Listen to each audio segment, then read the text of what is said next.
The widening circle. The Rota deepens. Marcus had kept the morning sitting through the 4 weeks since the audience in the upper gallery, and during those weeks the chamber had continued its slow composing.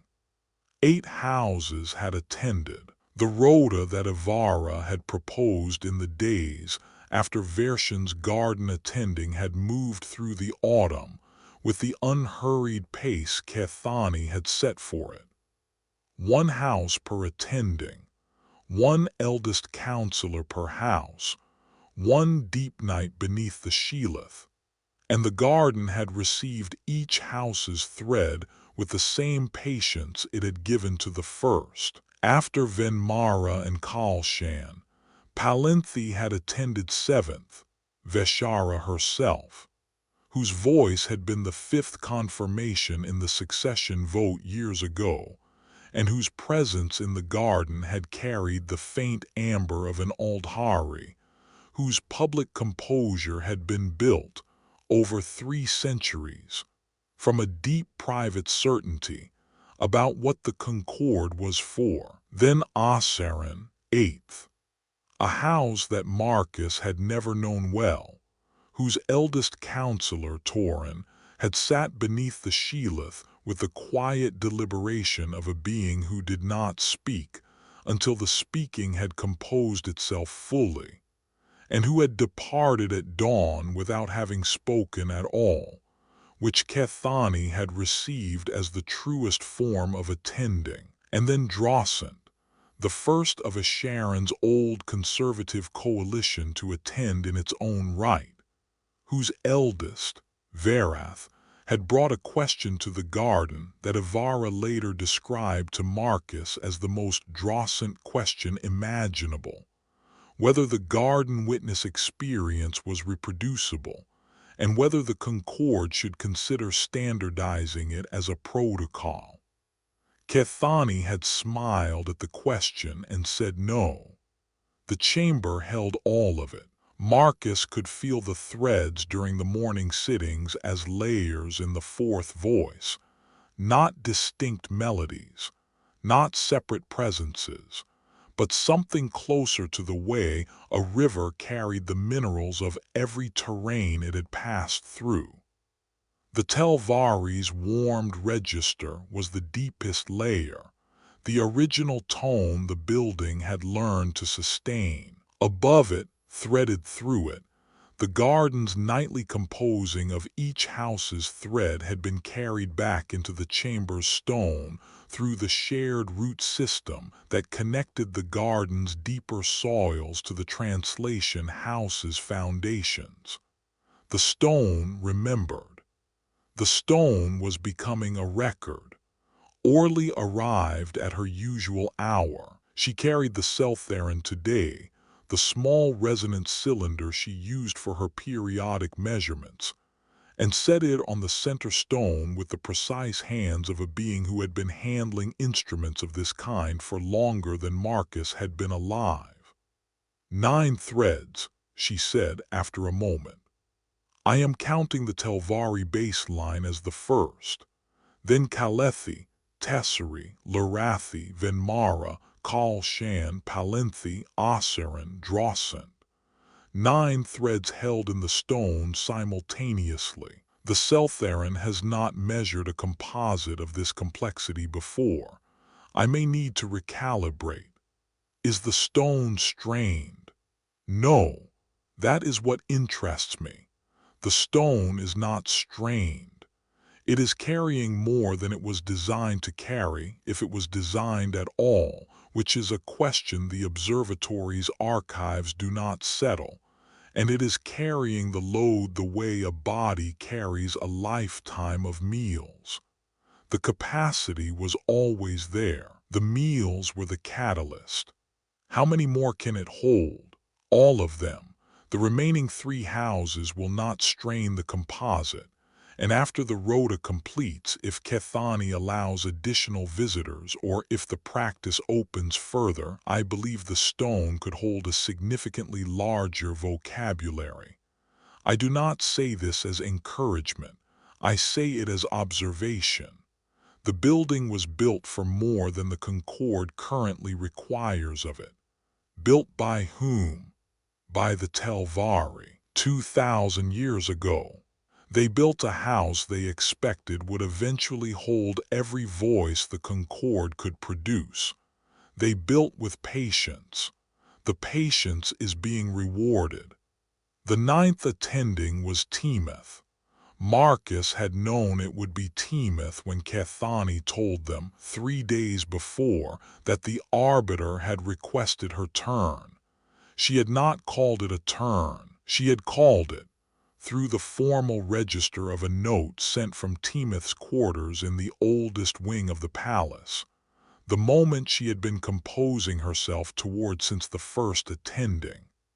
Kethani had relayed this to Marcus and Ivara at the evening meal with the particular quietness that appeared on her face when something in the Concord's life touched the register she kept for things that had no precedent.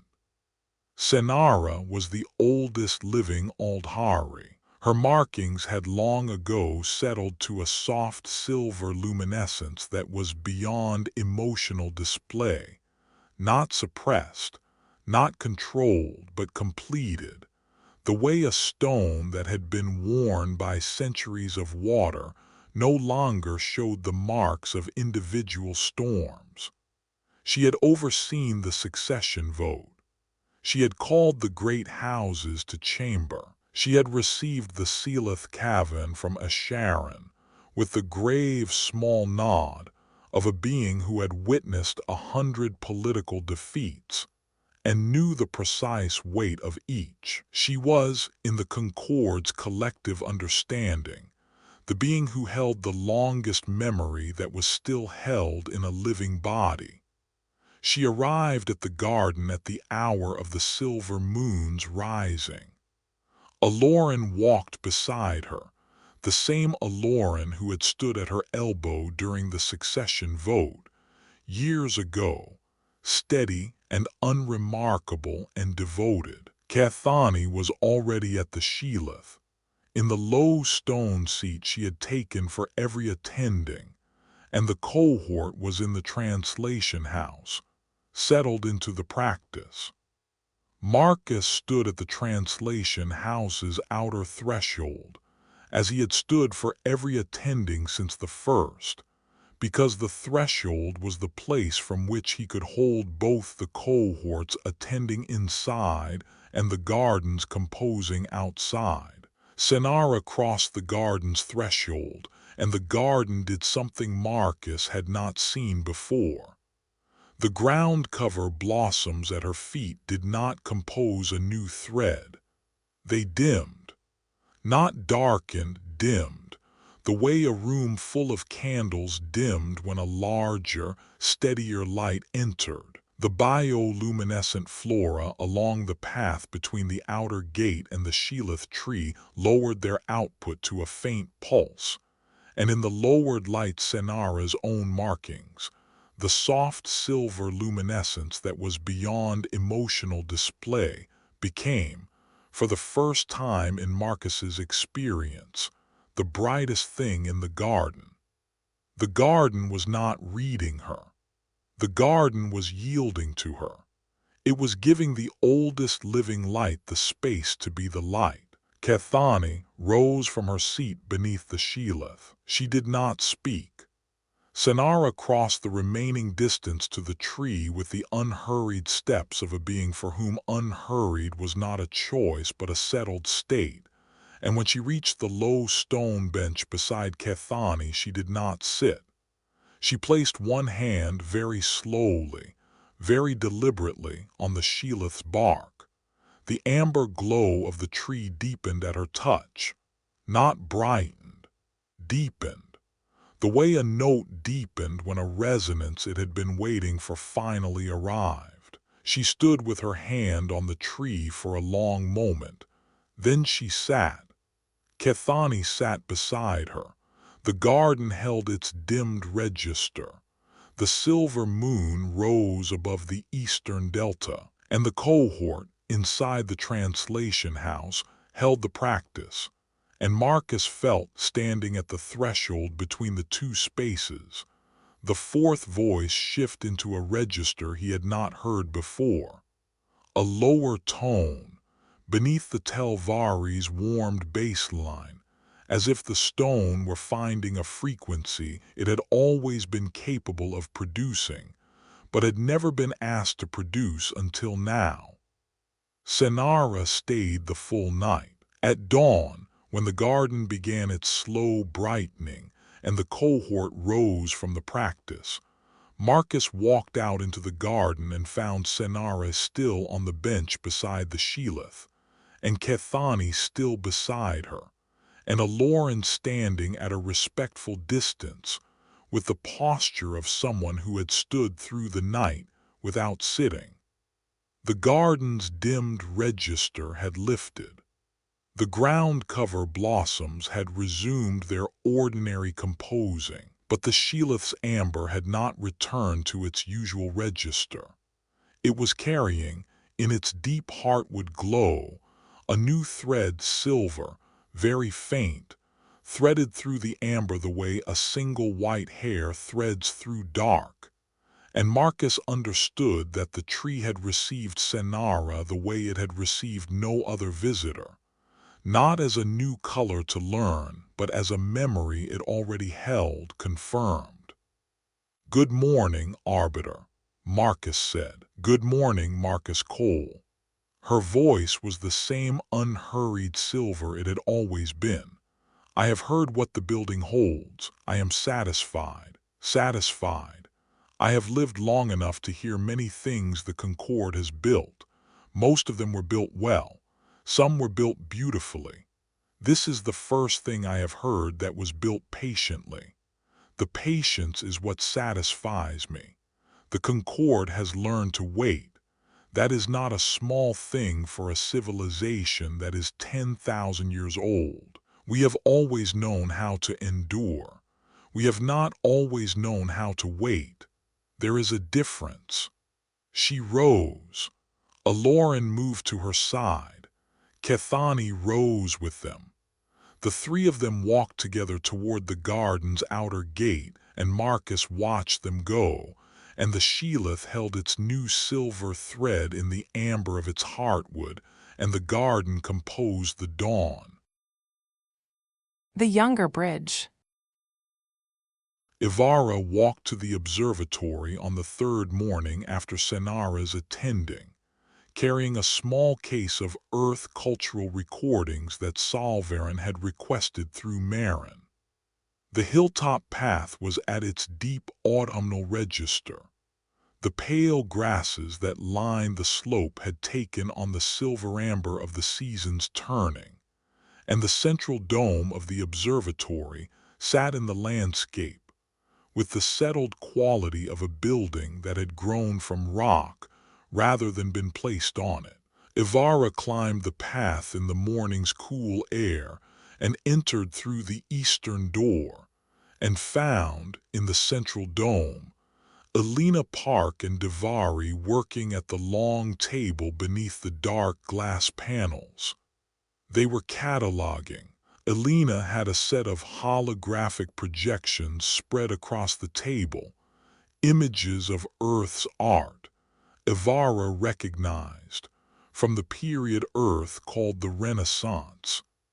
And Divari was annotating each image in the Aldhari academic register, his careful handwriting filling the margin of a long scroll. They worked in the easy silence of two beings who had been working together long enough that the work no longer required coordination. Each knew where the other was, what the other was doing, and what the other would need next, without speaking. Divari's hand moved to adjust the angle of a projection. At the same moment, Elena reached for a different image. Their movements did not collide. They wove around each other with the effortless precision of dancers who had long since stopped counting steps. Ivara noticed Divari's markings. The young scholar's wrists, visible where his working sleeves were folded back, held a warm copper green that Ivara had first seen years ago, on the evening Elena had arrived on Senara, when the garden had shown Divari's response to Elena as a bright new thread. But the copper green had changed. It was no longer bright. It was settled the same deep tone that Ivara's own gold had been carrying for years, the color of a bond that had moved past the bright phase of discovery and into the steady phase of being. And it was present now, in the mid-morning light of the observatory's central dome, with Elena across the table and no garden anywhere near them. The color was no longer a response. It was a condition. Princess Ivara. Elena looked up. She had grown into the title's use, no longer stumbling over it, no longer adding the small nervous qualifier she had used in her first months. Solvarin's recordings. Solvarin's recordings. Ivara set the case on the table's edge. He asked for them through Marin last week. I believe they are performances, music from a tradition he has been studying. Jazz, Elena said. He discovered jazz 8 months ago. He has been. I think the only accurate word is consumed. He has listened to every recording in the observatory's archive 3 times. He says the improvisational structure is the closest human analog to what the Aldhari do with harmonic register. I think he may be right. Solvarin consumed by something is a rare sight. It is a terrifying sight. He forgets to eat. Divari and I have been leaving food at his door. Divari looked up from his annotation. His markings shifted.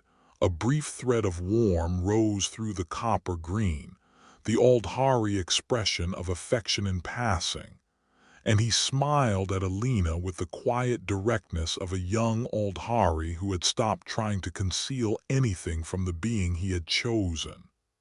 He forgets to sleep as well, Divari said. We found him at dawn 2 days ago with his hand on the playback crystal, asleep in his chair. The crystal was still playing. He had set it to repeat. That sounds like Solvarin. Elena walked with Ivara to the terrace when the recordings had been delivered to Solvarin's study. The terrace looked out over the delta's autumn distance. The air was cool and clear. The first real cold of the season had arrived in the past week, and the delta's ordinarily warm air had taken on the sharp, clean quality of a landscape preparing for winter. "May I ask you something, Princess?" Elena said. She was leaning on the terrace wall, looking out. Her voice had the careful quality of a human who was about to say something she had been carrying for a while. "Of course. Marcus told me about the recognition, the Seven Varkal naming. He told me because I asked. I had seen the change in him the week after the audience, and I asked what had happened, and he told me. I have been thinking about it since." "What have you been thinking?" "I have been thinking about what it means to belong somewhere that is not the place you were born. Not philosophically. I have thought about it philosophically for 2 years, and the philosophy is clear. I mean practically. What it means in the body. Marcus has been here for 6 years, and his body knows Senara, the air, the light, the water, the length of the day. My body is still learning. I still wake at the wrong hour sometimes. I still reach for sunlight that comes from the wrong angle, but the reaching is becoming less. The wrongness is becoming less wrong, and Divari's markings have begun to carry a color that the garden did not teach him. He carries it himself now. And I am not sure, but I think my body has begun to carry something too. Not a color. Humans do not carry color, but a kind of orientation. a turning toward. I wake in the morning and I turn toward Sethara's light without thinking about it.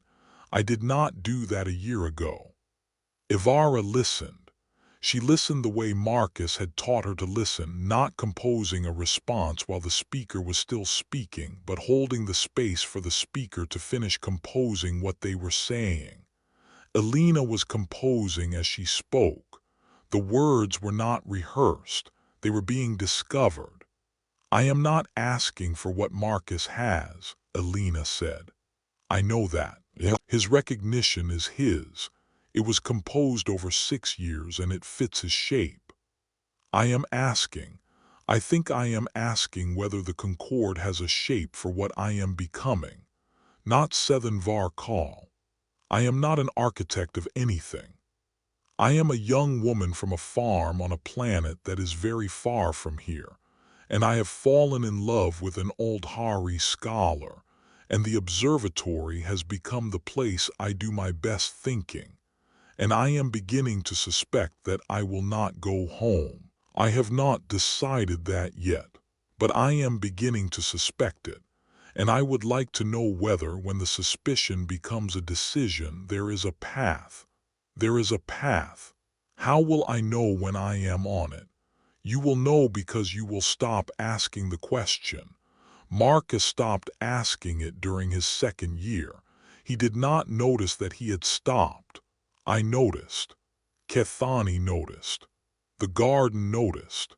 The being who stops asking whether they belong is the being who has begun to belong. The question dissolves because the answer has already been composed in the body. Elena was quiet for a moment. "Divari has not asked me to stay," she said. "He would not ask. He is too careful, too respectful of what a question like that would cost a human who is still learning the weight of it. Divari has not asked you because the Aldhari do not ask beings to stay. We wait for them to discover that they have already stayed. This is not passivity. It is trust. Divari trusts you to arrive at the shape of your own, staying in your own time. He will be there when you arrive. I know he will. Then you have more than a suspicion, Elena. You have a direction." Elena turned from the terrace wall and looked at Ivara directly, and Ivara saw in the young human's face the same quiet clarity she had seen in Marcus's face years ago, the expression of a being who had just heard something they already knew, confirmed by a voice that carried the authority to confirm it. "Thank you, Princess. Ivara, you may call me Ivara. I think we have arrived at that. Thank you, Ivara." The seasons turning. The cold came on the 4th evening after Senara's attending. It was not the sharp cold of Earth's winters. Sethara's climate was gentler than that. Its seasons held in the narrower band of a world whose axial tilt was slight. But it was the first evening that Marcus had closed the eastern window of the residence before the evening meal rather than after it. The air from the delta carried a mineral sharpness that had not been there a week ago. The luminous fixtures along the inner wall had brightened another degree, compensating for the earlier dark. Ivara had brought out the heavier blankets from the deep storage in the inner room. The amber-colored wool the Aldhari wove from a fiber that held warmth the way the Sheleth tree held light, slowly and without losing it, and the bedroom had taken on the close, layered quality of a room preparing to be lived in more deeply. "Shar Morath has requested their attending," Ivara said at the evening meal. "Kethani received the request this morning. They will attend in 3 days. After them Valenthi and then Aldhari Prime. Kethani will attend last. She has chosen to. She said, and this is the matriarch speaking, not my sister, that the house that holds the Concord Center should be the last house to witness, so that the circle closes at the center rather than at the periphery. She wants the completion to be an act of the Concord's whole body, not a gesture of the matriarch's primacy. That sounds like Kethani. It is very much Kethani. She also said that she will ask a Sharon to sit with her. Marcus set down his tea. A Sharon. Not as Caleth's representative Version attended for Calethi weeks ago. As her companion. The matriarch may bring one companion to the garden witness, and Kethani has chosen a Sharon. She said she wanted the being who had opened the first door of the Rota to be present when the last door closes. She said it was a matter of, I think the phrase she used was architectural symmetry. Marcus considered this. The image was precise. A Sharon, the principled conservative who had opposed human integration in the first season, and who had spent the 6 years since composing himself into a genuine ally, sitting beside Kethani beneath the Sheleth tree, as the 12th and final house witnessed the practice he had helped make possible by sending Version first. The symmetry was not merely architectural, it was biographical. It was the story of a mind that had been willing to be changed, told in the grammar of the garden's witness register. When will the Aldhari Prime attending be? If Sharmoreth attends in 3 days and Valenthi the week after, then Aldhari Prime will attend at the beginning of winter proper. Perhaps 12 days from now. Perhaps 14. Kethani will set the date when the 11th attending is complete. And after the Rota completes, the circle is closed. All 12 houses will have witnessed. The practice will have been received by the Concord's full body. Whatever comes after that, whether the practice continues as regular attendings, or whether it settles into the Concord's permanent rhythm without formal structure, will be composed by the practice itself. Kethani has said she will not prescribe a form for what comes after. She will let the form emerge. And the spring witnessing. The spring witnessing is a separate thing. That is yours. That is the Seven Var Kal statement read aloud beneath the Sheleth once on the first warm night of spring. The Rota and the witnessing are not the same ceremony. They are 2 separate compositions that happen to share a garden and a tree. But they rhyme. They rhyme beautifully.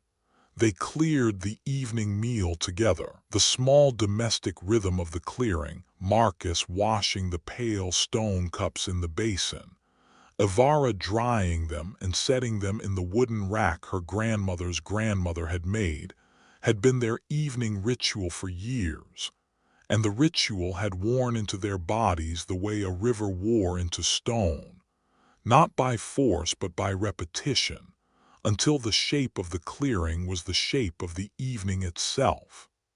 Ivara drew the curtains in the east room and paused. "Come look," she said. Marcus came to the window. Through the gap in the curtains, across the lower garden, the Sheleth tree was visible in the cold evening air. Its amber glow was brighter than usual.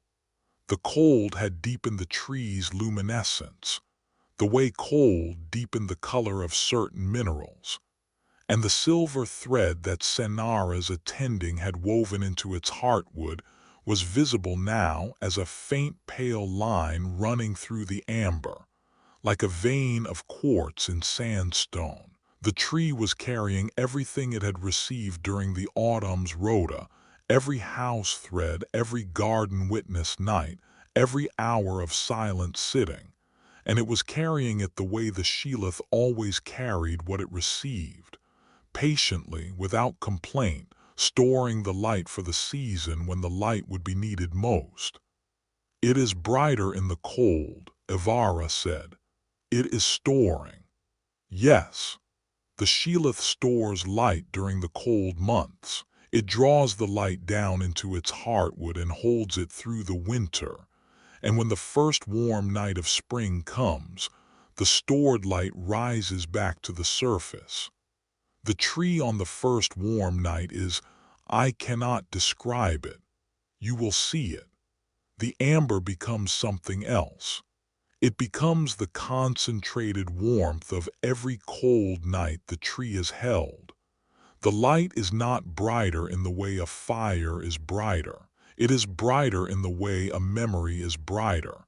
It carries everything the dark season gave it. And that is the night Kethani will read the statement. That is the night. They stood at the window for a moment longer, watching the Sheleth's amber glow pulse in the cold evening air. Then Ivara drew the curtain closed and the room settled into its lamplight register. They moved through the small rituals of the evening's end, the banking of the heating element in the inner room, the setting of the morning tea in the kettle, the folding back of the heavier blankets on the bed, and the residence held them as it had held them on every cold evening of every year they had lived in it. Marcus changed into the loose sleeping, clothes the Aldhari wove from the same warmth-holding fiber as the blankets. Ivara changed beside him. They lay down together in the close warm dark of the bedroom, and Ivara found Marcus's hand, and he gave it to her. And the cold outside the window was the cold of a season that was doing what seasons did, holding the dark so that the light, when it came, would mean something. Ivara thought of the Rota completing the final 3 houses, Shar Moreth and Valenthi and Aldhari Prime, each bringing their thread to the garden's vocabulary, and Kethani sitting last beneath the Sheleth with a Sharon beside her, closing the circle. She thought of Elena on the observatory terrace, turning toward the direction of her own belonging. She thought of Divari's copper-green markings at his wrists, settled now, no longer bright, carrying the bond in his body, without the garden's help. She thought of Senara's silver light dimming the garden, and the Sheleth deepening its amber at the oldest living touch, and the fourth voice finding a frequency beneath the Telvari baseline that the stone had always been capable of producing.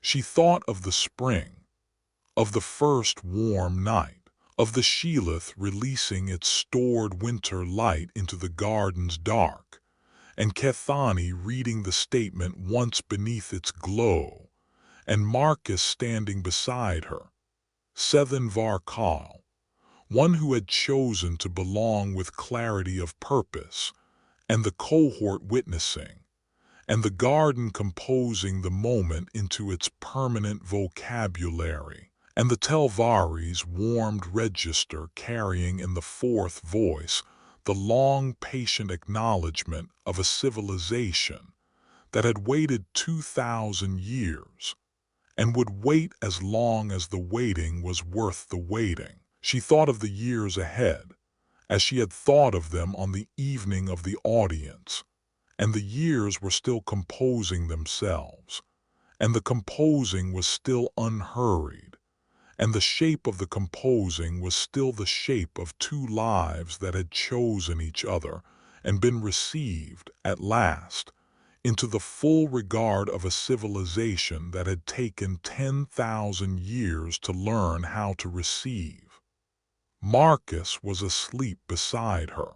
His breathing had settled into the rhythm that told her he was held by the warmth-holding fiber and the close dark, and the faint amber glow of the Sheleth leaking through the curtain's gap. The cold outside was the cold of a season doing its work. The Sheleth stored its light. The garden composed the night. Ivara fell asleep with her hand in his. Thanks for listening. We post new stories daily. Hit subscribe to stay in the loop.